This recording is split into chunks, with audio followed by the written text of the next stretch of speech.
Hi, welcome back to another video. Today I'm going to repot my bay leaf tree, and I want to use the opportunity to talk a little bit more about this plant because I think it's such an amazing little tree and one that could be a great addition to any garden. Not only because it's evergreen, but the leaves are actually edible, so you can dry them and use them in cooking. It's a really tough plant, really low maintenance one, so it's perfect for beginner gardeners. Also, they grow quite slowly and they can be easily size controlled, so no need to worry that it will outgrow your small balcony. So a few words on how to choose a bay leaf tree, because they do come in variety of sizes and shapes. You can buy them as small bushes, or you can buy them as tall topiaries or tall standards, which is what I have here. Although tall standards can be a bit pricey, I did not buy my plant like this. I grew it from a teeny tiny baby plant. It was maybe 10 centimeters tall when I got it.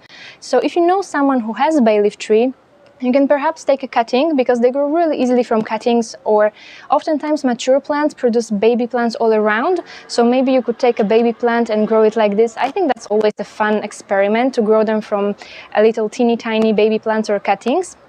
But if, of course, you want to buy it, they are commonly available, I think, anywhere at the garden centers. And even if you don't end up buying a topiary, you can still buy a small bush and then train it yourself into topiary. That's what I did. My plant at first was a multi-stem small shrub, and at some point I decided that I wanted topiary, and I started to train it into topiary. And it took about 3 years to transform it from a multi-stem shrub into a topiary. And as you can see, it had 2 main stems that I twisted together just to give it a fun accent. Okay, so now I'm going to repot my bay leaf tree, and then I will talk a little bit more about maintenance. If you end up buying bay leaf tree at the garden center, when you bring it home, you would want to repot it into a new pot, into fresh soil. Don't stress too much about measurements. Just put it in a container slightly bigger, judge by eye. As long as the container is a bit bigger, it's fine. The exact measurements don't really matter, because as I mentioned, these plants don't grow that fast.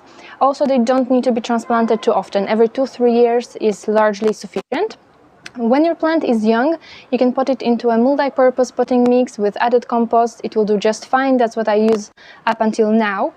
Although it is recommended for any tree or a shrub grown in container to be potted in a loam-based potting mix. A loam-based potting mix is a potting mix that contains sterile garden soil.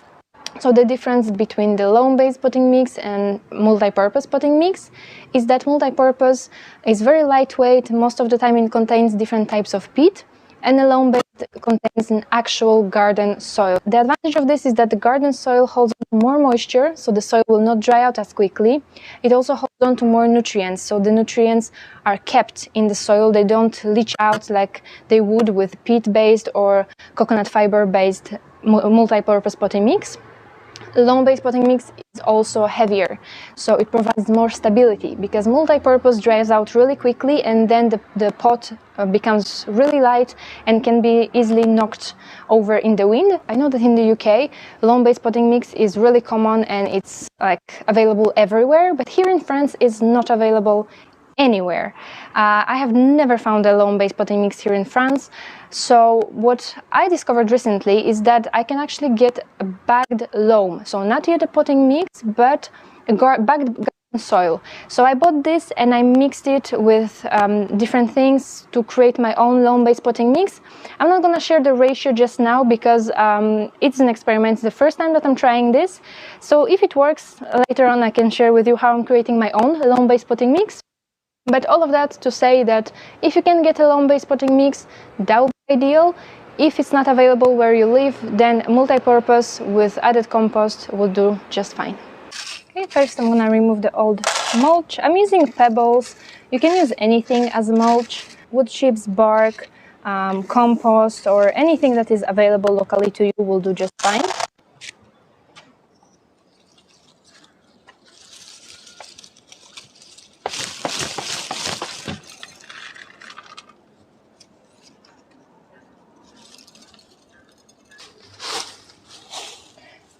So I use the bag just to knock off the old soil a little and to not make mess on my balcony. So what is really important is that you want to place the tree at the same depth in the new pot as it was in its previous container. You do not want to bury the trunk at all, because then you risk that your plant will rot and die. You want even the first flare of roots to be slightly exposed, to be above the soil level.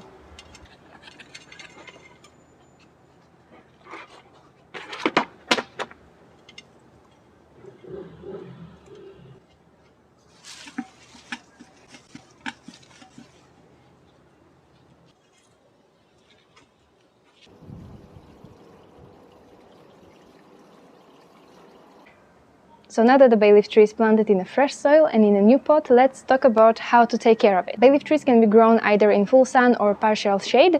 My balcony is northeast facing, and as you can see, it does perfectly fine.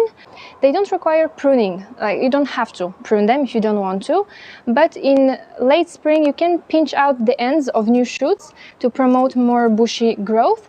And if you want to train it into a topiary, you will have to keep removing the bottom leaves as well as the suckers. So suckers will start to appear from the base of the plant. You just have to prune them, and you have to prune the top bubble, as I call it, really hard to encourage more bushy, more full top growth.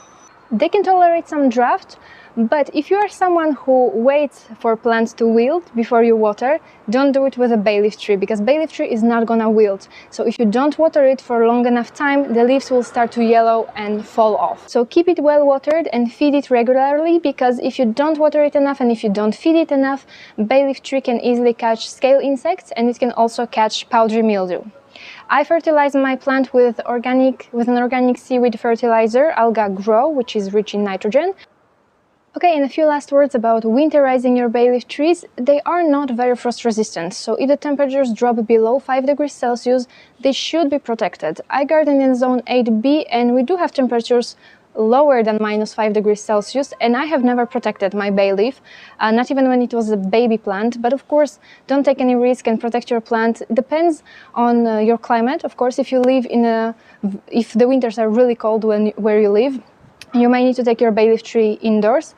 And if you live in fairly mild climate, you can overwinter it outside. Just make sure that you tuck it in a corner, protect it, place some plants around it, wrap it in a fleece, lift it off the floor so that it's not standing on a cold concrete, and it will do fine. One thing very important to keep in mind is that bay leaf tree, as we mentioned, is an evergreen plant, so it has to be watered in winter. Not as often as in summer, but still you have to give it some water in winter, because it can still photosynthesize a little, and it still transpires, so it's still evaporating, the water is evaporating and it's losing water. So oftentimes, I know that I repeat it very often, but oftentimes you will think that it's frost that killed your plant, while it actually just dried out. So make sure that you give your bay leaf tree some water in winter as well. Okay, so that's it for today's video. I hope that you enjoyed this little tutorial on how to grow bay leaf trees in pots. Hope that it inspired you to get a bay leaf tree for your balcony as well. Thanks for watching, and I will see you again in the next video. Bye!